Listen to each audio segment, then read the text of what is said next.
यदि धर्मस्य क्षयो वृद्धश्च पाप्मनः तदा तु भगवानीश आत्मानं सृजते हरिः। जब पृथ्वी पर यदा यदेह धर्मस्य, धर्म का नाश होने लगता है, अधर्म की वृद्धि हो जाती है, पापी बहुत बढ़ जाते हैं संख्या में, संत महात्मा स्वभाव के लोग कम रह जाते हैं। पृथ्वी जब कंपायमान होती है, पृथ्वी हार कर भगवान की शरण में जाती है। समस्त देवता उस समय भगवान की शरण में गए, प्रभु हमारी रक्षा करें। तो भगवान कहते हैं चिंता ना करो, यदुवंश में मैं अवतार लूंगा वसुदेव जी के यहाँ देवकी के गर्भ से और पापियों का अंत कर दूंगा। वो समय आता है जब वसुदेव जी महाराज और देवकी का विवाह होता है। सभी ने बहुत खुशी मनाई और जब विवाह होता है तो उसके बाद कंस कहता मैं अपनी बहन की विदा करने के लिए जाऊंगा। कोई सेवक नहीं जाएगा मेरी बहन का रथ चलाकर, सारथी बनकर मैं स्वयं जाऊंगा। और कंस सारथी बन गया और देवकी वसुदेव रथ में बैठे थे। जैसे ही वो नगर के बाहर लेकर जा रहा था, उसी समय आकाशवाणी हुई, अरे दुष्ट पापी कंस, जिसे तुम ले जाकर जा रहा है ना लेकर साथ में, उसी देवकी की 8वीं संतान यह अंत करेगी। और जब ये आकाशवाणी सुनी तो कंस ने उसी समय तलवार ली और देवकी के गर्दन पर रखने लगा। तो वसुदेव जी ने रोका, अरे रुक जाओ, और अगर आपके कर्म अच्छे हैं तो मृत्यु ऐसे नहीं आएगी, इसलिए आप अपनी बहन को इस समय छोड़ दीजिए। मैं तुम्हें वचन देता हूँ कि मेरी 8 संतानें तुम्हारी होंगी।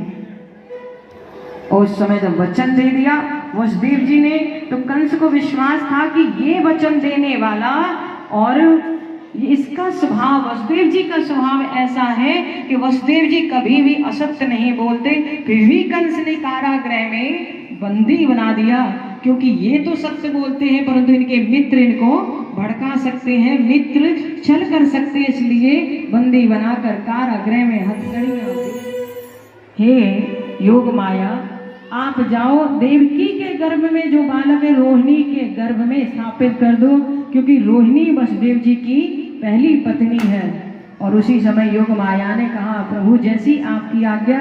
और भगवान कहते हैं हम दोनों एक ही मुहूर्त में, एक ही नक्षत्र में अवतार लेंगे और तुम्हें मेरा साथ देना है। तुमने कन्या बनकर देवकी के यहाँ अवतार लेना है और मैंने वसुदेव जी के यहाँ पुत्र रूप में अवतार लेना है। और उस समय जैसे ही तुम्हारा अवतार होगा, तुम्हें वसुदेव जी लेकर कारागृह में आ जाएंगे और मुझे लेकर यशोदा की गोद में छोड़कर आएंगे। और उसके बाद कंस तुम्हें मारने का प्रयास करेगा। तो हे गुमाया, तुम्हें तो पता है क्या करना है। और उस समय योग माया ने कहा ठीक है। और उस समय जैसे ही भगवान की योग माया ने देवकी का पुत्र रोहिणी के घर में स्थापित किया, शेषनाग जी का अवतार हुआ। और उसके बाद समय आया, खुल गए, वसुदेव जी लेकर चलते हुए यमुना के किनारे पहुंचे। एक टोकरी में अपने लाल को लिटाया, यमुना बढ़ती गई और उसी समय भगवान ने अपना चरण छुआ दिया। यमुना नीचे गई और नंद बाबा के घर पहुंचे, वहां पर अपने लाल को लिटाया और कन्या को लेकर आए। कंस ने उस कन्या को मारना चाहा, उसी समय वो आकाश में चली गई और उसने कहा रे दुष्ट, तुझे मारने वाला कहीं और अवतार ले चुका है। बोली वृंदावन बिहारी लाल की, नंद के आनंद भय जय कन्हैया लाल की, नंद के आनंद भय जय कन्हैया लाल की, हाथी घोड़ा पाल की जय कन्हैया लाल की, हाथी घोड़ा पाल की जय कन्हैया लाल की, नंद के आनंद भय जय कन्हैया लाल की, नंद के आनंद भय जय कन्हैया लाल की, नंद के आनंद भय जय कन्हैया लाल की, नंद के